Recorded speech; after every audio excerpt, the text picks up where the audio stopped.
За сайн байцгаана уу? Дэлхийн томоохон технологийн компаниудын ярилцлаганд бэлдэх 150 өдрийн чаленжийн 6 дахь өдөр болж байна. Өнөөдрийн бидний бодох бодлого бол өмнөх 5 өдрөөсөө арай хүнд бодлого.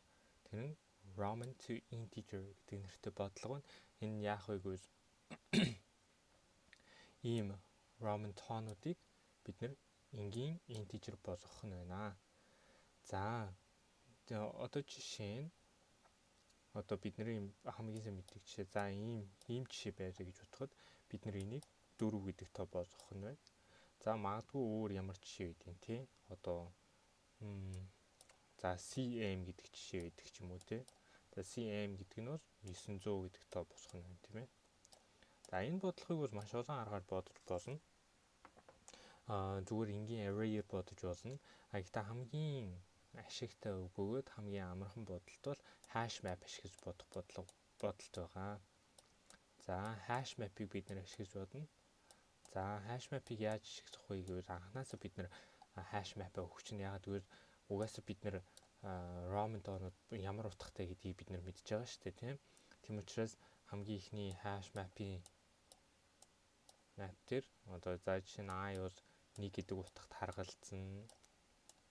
За мөн V гэдэг бол 5 гэдэг утгад харгалзсан. Гэх мэтчилэн ингээд доошоо яваад энэ хүснэгтийг ерөнхийдөө hash map дотор хийчих болно гэсэн үг байна. За ингээд hash map дотор хийлээ. Хэдүүлэнд нь өгсөн ямарваа нэгэн string байж болно. Жишээ нь XR ч гэдэг юм уу те ийм string ямарваа нэгэн string өгдөн энийг хэдүүлээ integer болгож шилжүүлэх хэрэгтэй байгаа шүү дээ тий. Тэнгүүд яах вэ гэхээр бид нар юу яана? Эхний string-ийг үзлээ. Тэгсэн чинь энэ string-ийн утга нь яг үнийг хэд юм бэ гэвэл R байгаа. Энд A-ийн утга нь хэд юм бэ гэсэн чинь 50 байна. Эндээс бид нар нэг зүйл ажиглаж босгох нь. За жишээ нь юу гэдэг юм те? За CI гэдэг нэг жишээ авчи. За C гэдэг бол 100 гэдэг утгатай. I гэдэг бол хэдийн утгатай вэ гэхээр 1-ийн утгатай. Тэр энэ хоёрын нийлбэр болоод 101 гэдэг тоо гарч ийн. Энэ хоёрыг хосгороо 40 гэдэг тоо гарч ийн. 50-аас 10-ыг хасаад гэсэн үг. За тийм мэдээж нэмэх тэмдэгтэй болоо. Тэгээд 40 гэдэг тоо гарах нь байна. Тэгээд эндээс нэг хэдүүлээ ажиглах хэрэгтэй зүйл нь хэрвээ урдаа их тоон ороод ардаа бага тоон орчвол бид нар нийлбэрийг нь олох нь. Урдаа бага тоон ороод ардаа их тоон орчвол бид нар язгуурыг нь олох нь. За тэгэхээр хэдүүлэнд нь нэг энэ integer-ийг хадгалах юу ч үгүй те. За num гэж хэдүүлээ. За num бол тгээс ихснэ. За тий яах вэ гэвэл x-ийн ард бид нар a-ийн байгаа гэдгийг мэдчихжээ. Бага тооны ард их тоон байгаа гэдгийг мэдчихжээ. Тэгвэл яах вэ гэвэл x-ийн утгыг намаас хасч өгнө. Тэгэхээр ихсээд хэдүүлээ хасгаарав гэдэг утгатай болох нь. Тэрний дараа a төгсгөлийн юу учраас угаасаа шууд нэмэгдэж орно. За хэрвээ энэ ард нь илүү бага жишээ нь I ч юм уу за V гэдэг утга байлаа гэж бодоход энэ 50 энэ 5 гэхээр урд нь байгаа утга нь илүү байгаа учраас 50 угаасаа нэмэгдэж орж ирээд 40 болно. 5 сүүлийнх нь тийм учраас 45 гэдэг тоо хэдүүл ингэж гаргаж ирж болох нэ. За тэгэхээр энэ логикоор хэдүүл бодож ийн гэсэн үг.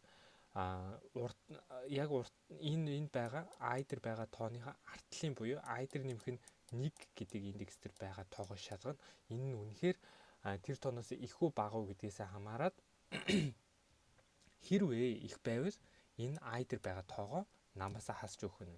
Хэрвээ бага байвал их байвал шууд I дээр байгаа тоогоо нэмж өгөх нь. За тэгэхээр хэдүүлээ бодолт руугаа орцгоё.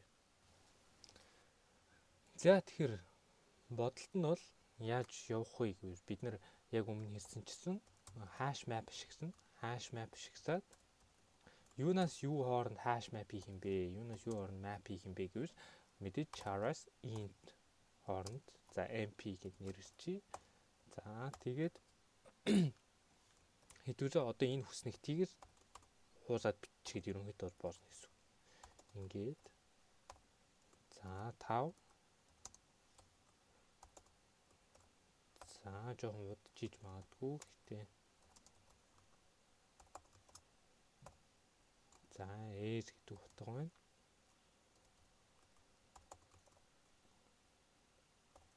За томор C гэдэг утга байгаа. C-ийн 100 гэдэг утгатай. За D гэдэг утга байна. D-өөс 500 гэдэг утгатай. За M чарын M 1000 гэдэг утгатай. За ингэж хийх нь байна. За тэгээд бид хэдүүсэнд нь хэдүүс юуг нэрчсэн? Нам гэд нэрчсэн тий. Int нам тэгтээ тэнцүү ихсэн. Тэгээд хэдүүсийг ухна. За хэдүүсэнд ямар нэг индексээр индекс биднэрт хэрэгтэй. Тийм учраас хэдүүсийг индексээр бодох ёстой шүү дээ. Миний аздаа гарч байна. За тэгэхээр хэдүүсийн шалгана сүүлийн юу мөн үү биш үү гэдгийг. За сүүлийн сүүлийн тэр char string дотор байгаа char биш гэдгийг энэгээр шалгах чинь сүүлийн char биш байгаад тэр string-ийн төгсгөл биш байгаад за тэгээд хэдүүсгийнх нь одоо юу байгаа штэ si тэр байх тэр тоо одоо жишээ нь юу гэдэг нь те за энэ дээр жишээ нь I за энэ дээр юу байхгүй за rv гэдэг тэр жишээ байна.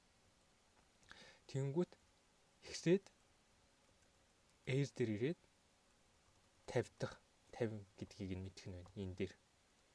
Энэ бол үндэ air map руугаа ороод 50 гэдэг утгатай босгох нь. За тэнгүүт энэ нь юунаасаа бага усчвал яах юм бэ? Артлынхаасаа бага усчвал яах юм бэ гэж. Артлынх нь их усчвал яах вэ? Артлынх нь буюу одоо энэ v гэдэг. За энэ дээр бол их биш байна. Шууд 50 дээр нэмэх нь 5 гэж шууд их байх учраас s гэдэг юунд нь орж явах нь байна. За тэнгүүд бага усчвал бид нар шууд MPSI-га хасах ёстой. Эсрэг нөхцөл зүгээр шууд нэмэх ёстой тийм ээ. Хэдүүлээ энийг нэмэх ёстой. За тэгээд утгаа буцаагаад үзье. За бидний хариу юу болох нь харцгаая. За зөвшөөрөгдөж байна. Тэгэхээр энэ бодлогын хамгийн чухал зүйл нь бид нэр hash map ашигласандаа байгаа. Hash map ашиглаад өөрсдөө бодлтыг илүү simple бөгөөд илүү хурдтай болгож чадсан. За тэгэхээр хамгийн гол нь hash map-ийн мэдлэг энэ бодлогонд хэрэгтэй байх нь мөн уртлын тоон бага утгатай байвал одоо нийт тэр одоо тооноос хасна. Хэрвээ их утгатай байвал шууд нэмж өгөх нь байна. За тэгээд өнөөдрийн бодлоготой хамт байсан баярлалаа. Мөн лайк болон фоллоу дараарай.